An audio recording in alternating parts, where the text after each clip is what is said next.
Rituals of Resistance is a journey through the fragile and contested landscape of the Sundarbans, situated in the borderlands of India and Bangladesh, a place represented by the negotiated identities of the people and a territory navigated by narrative, myth, and rituals. It is a journey that confronts the continued persecution and exclusion of marginalized communities from parameters of citizenship within the post colonial landscape of India. Stretching over 10,000 square kilometers, the inhospitable deltaic floodplain islands of the Sundarbans are constantly in formation and erosion, held together by a rich but depleting mangrove forest.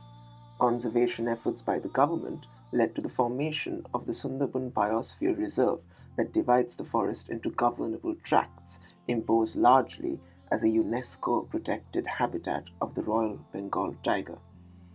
The concern for the endangered tiger ultimately works to the detriment of the inhabitants as it sanctions non-human life as a priority over the human.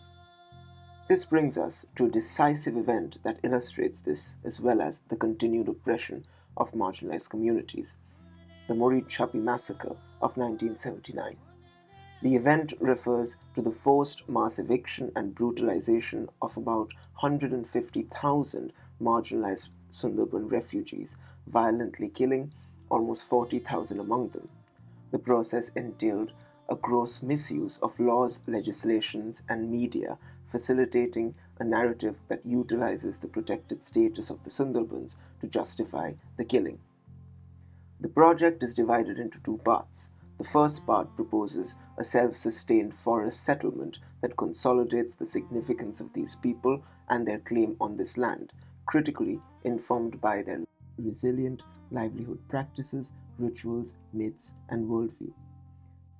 The inhabitants of the settlement consist of extremely marginalized communities of landless people whose livelihood practices, skills, and available resources inform the local typologies of construction.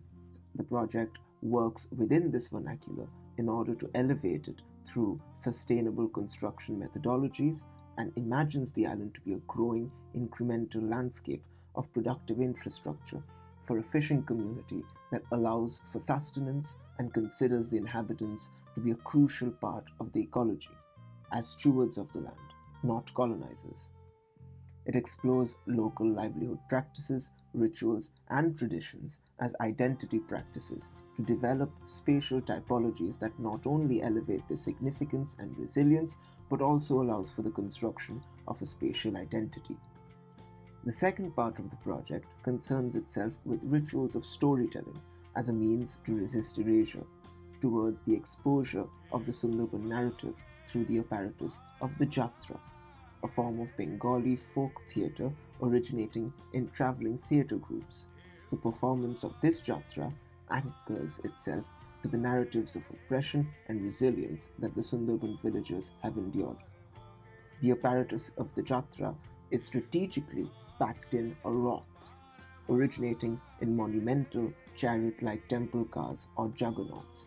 The unravelling of the Rath provides the material basis for the assembly of the travelling theatre, and its movement embodies a carnivalesque public ritual or procession where anti-hierarchism and contestation of power relations and authority hold sway. Negotiating narratives of resistance, the Jatra provides the space and apparatus for the diffusion and celebration of oral histories and mythic narratives that inform the Sundarban villagers' identity and worldview.